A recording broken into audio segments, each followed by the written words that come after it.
everyone. Thank you so much for coming to today's event. It's about breaking into tech. So today's event is basically focused around career paths and different kind of jobs that you can have in the tech industry. We're hosted today at UsTwo, an awesome design and game studio.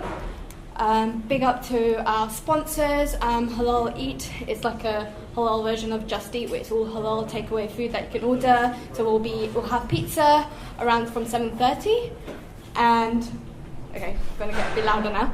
And then Some Ventures, a new venture to kind of help ideas in the kind of pre-ideas phase. Where you kind of get grant funding and zero equity, and the business gets incubated. Musa, can you put your hands up? Where are you? Yep, guy over there from Halal Eats and Slum Ventures. So if any questions, please go speak to him. Obviously, this is about breaking into tech, so I just wanted to give a shout out to the Saturday Coding Club. Now, the awesome thing about this is this wasn't me, Murtaza, Fahim, it was our own members. So on the Slack channel, we have a channel basically called Saturday Coding Club, and we had a couple of people who just self-organised and decided that they were going to get together Saturday morning and just start doing things. They're after your suggestions, really. So on Slack, please join the channel and help contribute to the discussion on that part as well. One more thing. When we wrap up around 7:30, there's prayer space over there, so namaz as well. And that's it. So we're just gonna get going and take it from there. So first up, we have Mujahid, who's a product manager.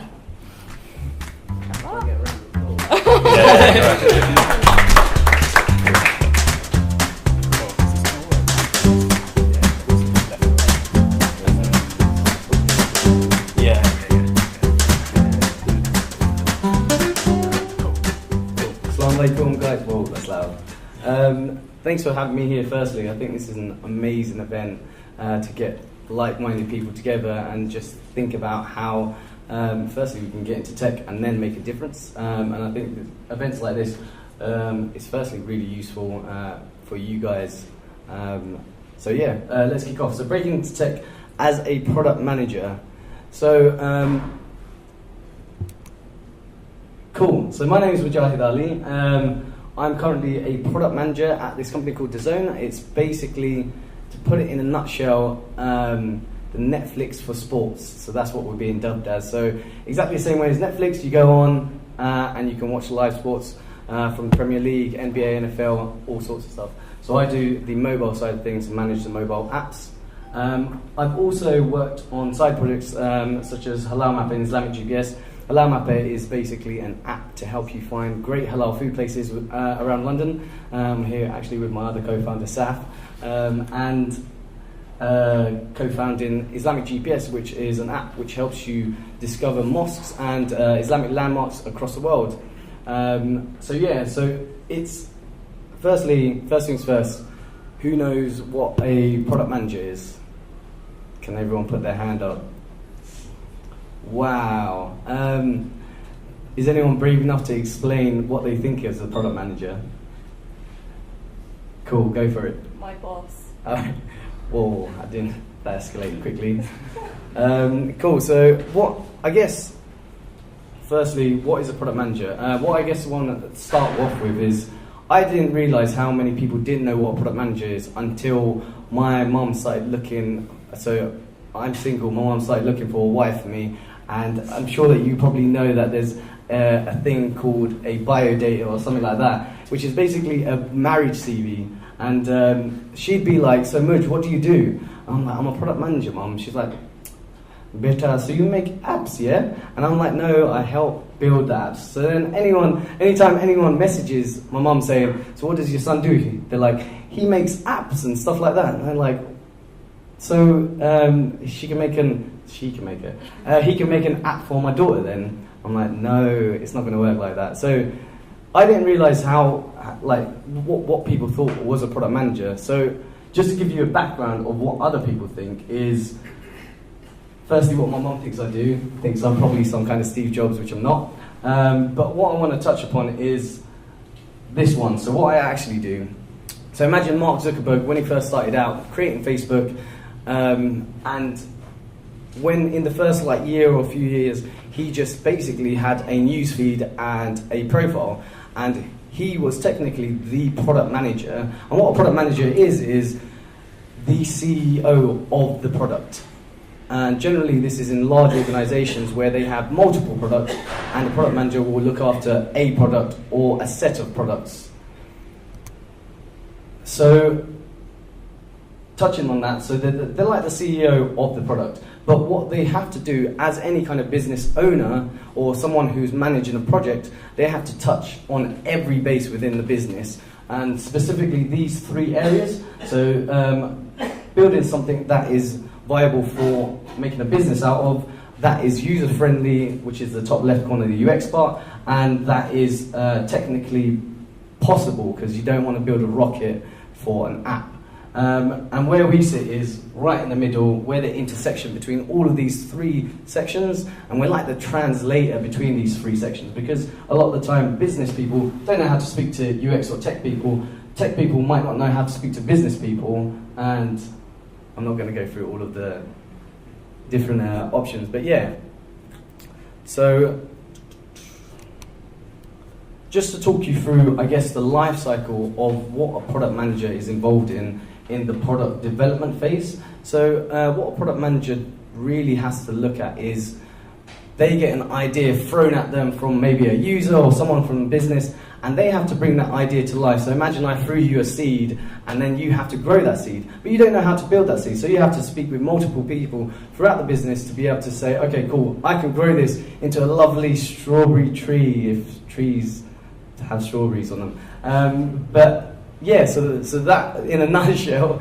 But they go through a set of processes to be able to go and then create the product. So they might get something from the idea side, and then they have to then prioritize the problem. The problem might be something that's way further down the line. So integrate with virtual reality with your app or something like that, which you might think, well, that's not really beneficial for the user, but it's super cool. So you might put it on the back burner. But then if it's something that is really, really useful, that makes financial sense, and is something that the user will love, they start to define the problem a little bit further and try and understand what the problem is that they're looking to solve. And then they go on to work with people like designers, developers, and then go and try and design a solution around that. This is a key part here where once they start to design a solution, you always need to have a feedback loop that continuously goes around and around until you actually solve the problem. Because the first time, majority of the time, you don't get it right. Once you feel like you've nailed that problem in a sizable way, you try and build a solution out of it. And by building a solution, it could be, let's just say I'm creating an app for finding great halal food places around London. Shameless plug-in for Halal Mapper, but anywho, you build a solution around that, and then you push it out to a small set of users and reiterate on the development of that. So you might build one thing and they might say, actually I want the other. You build another thing, actually they might want to tweak it, and then once it's right, oh, awkward.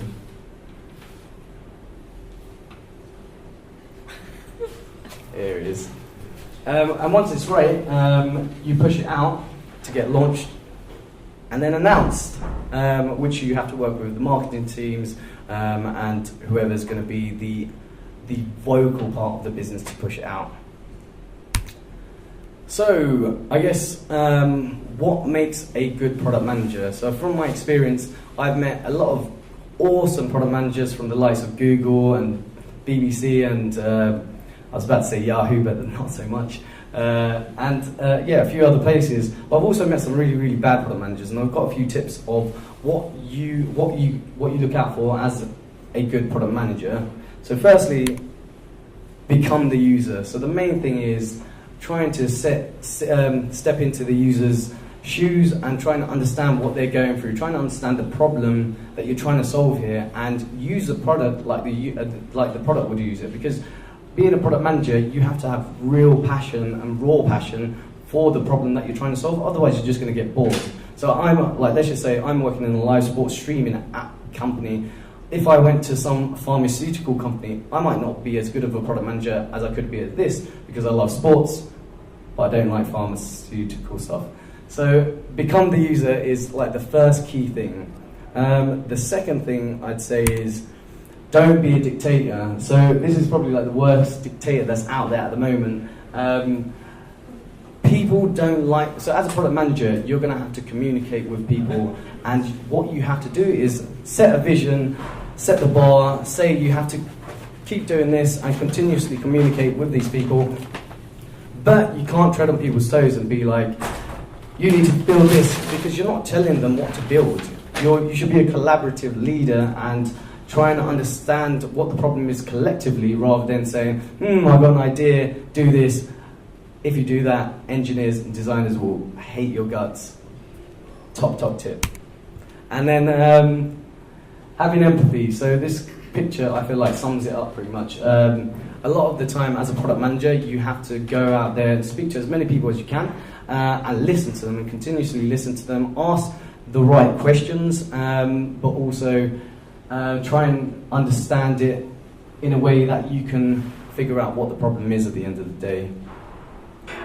The next thing I'd say is say no. So be prepared to say no, because let's just say you're a business owner. How many times do people say no to things? Because if they overloaded everything, then they may end up with a bit of a shoddy product. So be prepared to say no. And then lastly, knowing what to ship. So I use this picture because it shows that the ship is pretty much sinking because it's hella overloaded. So the first things first, figuring out what to prioritize in terms of the set of work that you have, and start shipping it in a sizable chunk, which will get to the other side, because if you overload it like this ship, most likely it will sink before it's even got to the destination, or shortly afterwards. So how to get into product management? I guess firstly I'd like to start off with a bit of background. So there's a few traits that I think are really, really important to have as a product manager. So as a product manager, I think there's a couple of things. Being a strategic thinker, ensuring that you're looking not just for the next day or for the next 2 weeks, you're looking next 12 months to 3 years as well, and ensuring that you have a vision that helps drive people with what they're working on. Otherwise, people do get bored. You need to have a crazy amount of passion for products, which I've already touched on. And the thing that I want to touch on here is data informed. So a lot of the time you get asked about things that you probably don't know about. The best way to answer a lot of questions as a product manager is get as much data as you can and prove your point with data, rather than saying, I think this or I think that. I guess, so if you have these traits, these are all kind of learnable traits, and you get these with experience. And if you feel like you're ready to jump in the world of product management, I'd say the first things first, if you're already in a tech company or a company that has a product, try and transition into the role. Try and see if there's any opportunities within your own company, and see if you can either get onto a stepping stone. So a lot of people, let's just say in my previous company at Barclays, they were in a customer service role, and because they knew so much about the product and had so much passion about the product, they showed that to the product managers, and they wanted to hire them because they had so much knowledge about this. So if you can transition into a product manager role. This is something that everyone will probably touch on today.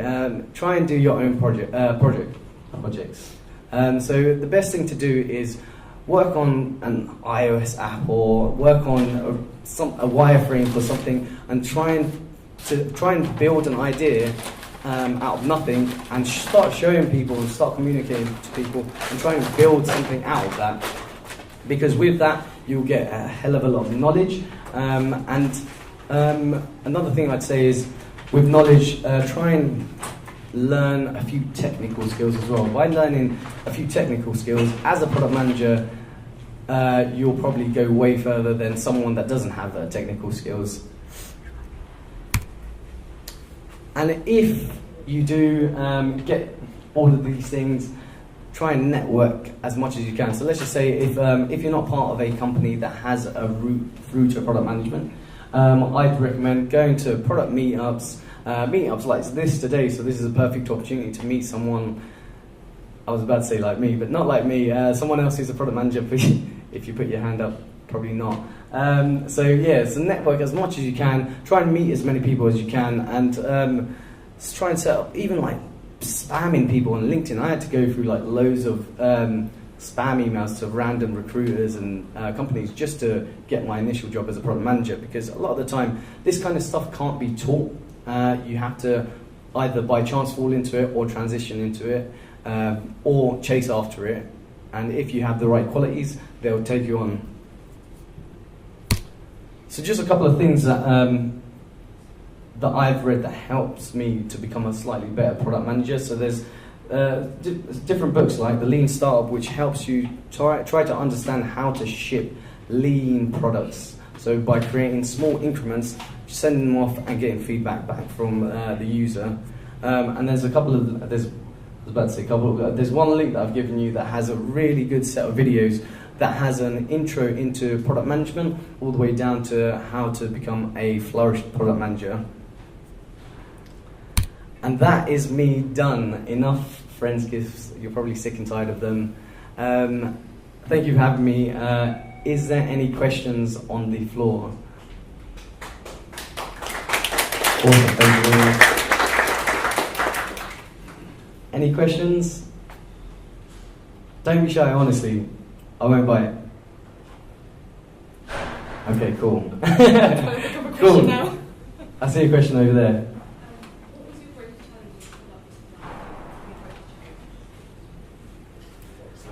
Could you repeat the question? So what was your greatest challenge as a product manager? I'd probably say knowing how to create a small enough product to be able to ship out. So a lot of the time as a product manager, you don't really, like if you're in the old mindset of waterfall development where you create a big product and you ship it after 1 to 2 years, that's really easy said and done. But what happens is after 2 years, especially with the change that's happening with technology right now, it's already outdated. So it's trying to figure out how you prioritize small enough features which are useful for the end user, and build the smallest amount, send it out, and get feedback. And I think that's a really hard transition to make if you're used to building the generic products for like cars and stuff like that. Not that I have that experience, but it's a mindset that you have to get into. It's like a lean, agile mindset, which is a lot of buzzwords that are running around at the moment, where you have to try and figure out the small chunks of, or the small pieces of work that will give the most benefit to the user, and then ship those things. Cool. Yep. You initially said that you were at Barclays. Yep. How did you make that transition from Barclays to going to sports? So before Barclays, I was at this company called Rightster, which is an online video company. Which is, do you guys know of Getty Studios and like stock image websites? It was basically a stock video website offering a B2B solution for people like BBC who are looking for videos for their articles, and then they would pay like 10p per view or something like that for every video. So it was quite, I already had experience in a startup, and that's one thing that I'd probably recommend. Try and get into a startup because you learn a hell of a lot. Then I went into Barclays, which was a lot of micromanagement. Luckily, I was in the innovations teams at Barclays, which didn't get that far because Barclays doesn't have that much innovation compared to what I was used to in a startup. So then I managed to get headhunted for this online video company.